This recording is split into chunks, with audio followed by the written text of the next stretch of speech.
welcome back to ThinkConsulting, where today we speak and take you on an extraordinary journey into the massive layoffs that are being reported in the technology industry primarily and other financial and other industries across the US.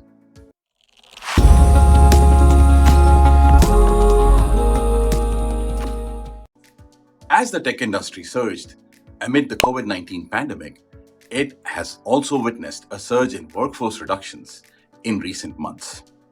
Some of these tech companies say that the ongoing economic doubts make them choose to let go of some workers to keep their businesses running. A total of 82,000 people were laid off from the US-based employers last month itself, according to a report, with companies citing restructuring, closings, market conditions, and cost-cutting as the largest reason for the dramatic staffing changes. With the exception of January of 2023, when 102,000 job cuts were announced, last month saw the highest number of layoffs since January of 2009, when approximately 241,000 people lost their jobs.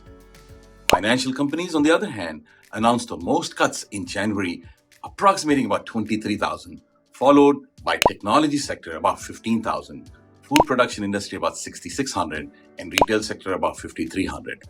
So the total, 224,000. That's how many Americans applied for unemployment at the end of January, according to federal data, a nearly 3-month high. There were about 199,000 unemployment claims in the last week of January 2023, but this year's number is lower than the same time in 2022, which was about 233,000, and in 21, 803,000 people. Despite these layoffs, the unemployment rate today remains low, well below levels at the start of the pandemic in 2020 or the financial crisis 15 years ago in 2008. Unemployment was 3.7% in December, according to the latest jobs report, the same as November and below the estimates of 3.8%. The federal government will release the January employment data on Friday. The Federal Reserve is projecting the unemployment rate will hit a mean of 4.1% by the end of 2024, which would make it the first time unemployment has broken the 4% mark since February of 2018. Now, some of these tech companies say that the ongoing economic doubts make them choose to let go of some workers to keep their businesses running. Fast forward in 2024, tech company workforces have largely returned to pre-pandemic levels. Inflation is at half of where it used to be at the same time last year, and consumer confidence is rebounding. Despite this, experts say that tech workers are still in high demand, so those who have recently lost their jobs can still find employment. If you're one of those people, now is the time to shift your focus to bouncing back into the job market. Here are 3 things that I suggest that you can do to rebound from the setbacks and also to strategically position yourself in the ever-evolving tech landscape.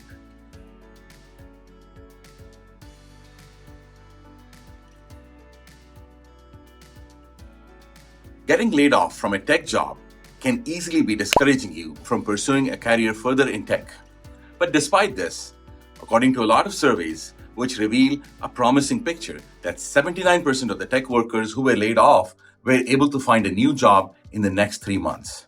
And because tech skills continue to be invaluable, even in non-tech companies, specialist jobs will remain sought after. The most convenient way to find a job nowadays is through job search engines such as Indeed, Dice, Career Builder, Glassdoor, and LinkedIn, and a lot of others, which most of them allow you to filter results based on location, job title, and any other criteria you want to put in. Just make sure not to stop there and visit the websites of these companies who are hiring to see if they have other relevant job openings for you. I know it's tempting, but do not spam the apply button. Quality over quantity when it comes to applying for new jobs. Also, applying for jobs is only one step of the process.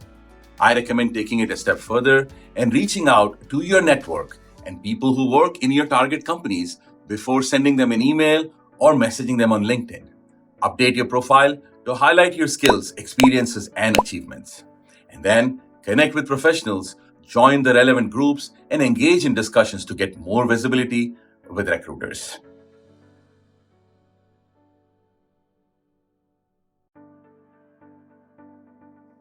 Once you have found open roles that fit with your professional goals, it's time to start working on your resume and tailoring it for those roles.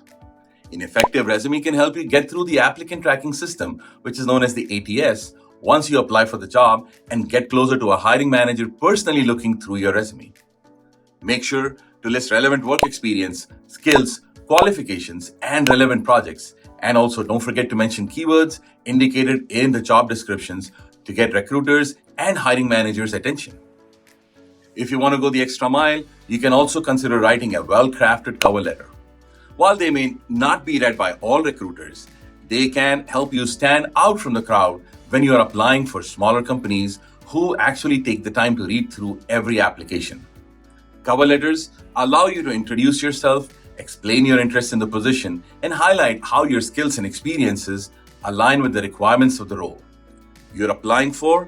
Keep in mind to tailor each cover letter to the specific job and company, and also don't forget to articulate what expertise you bring to the table. You can check out various articles, and figure out how to make your resume stand out. We cannot go into this video, but I just wanted to give you some tips on how to move forward. These articles can show you ways to improve your resume and how you can also download free resume templates or cover letter templates. I have some on our website, and I'll put the links in here to get you started.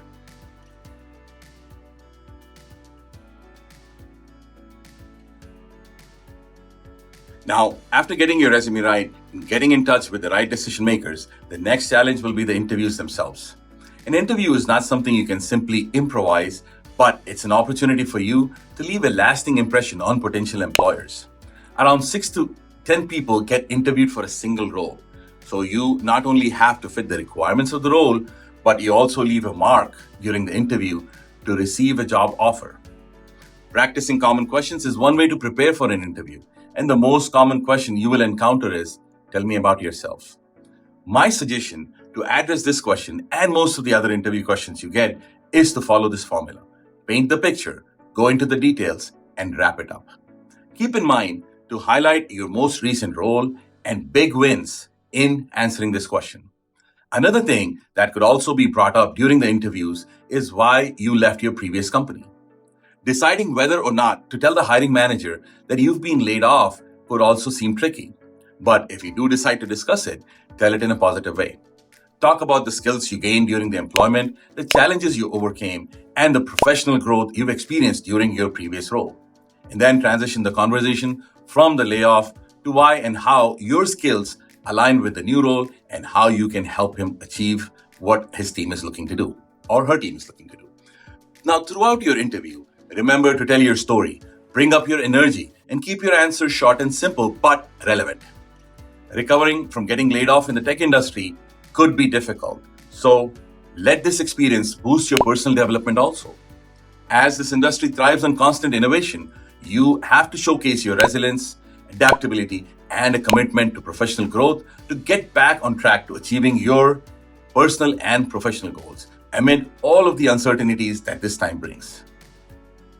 Folks, thank you for embarking on this extraordinary topic with us at ThinkConsulting. As we delved into the remarkable rounds of technology layoffs, especially concerning skilled workers, and the next steps a person can take, I believe I've given a system that is needed to redefine the intersection of skills, showcasing the skills, and standing out in front of your peers and prospective employers. As we conclude this episode, we invite you to reflect on the challenges and opportunities that lie ahead for all of us. Don't forget to like, subscribe, and share your thoughts in the comments section below. Your engagement fuels our exploration, and we look forward to bringing you more captivating stories.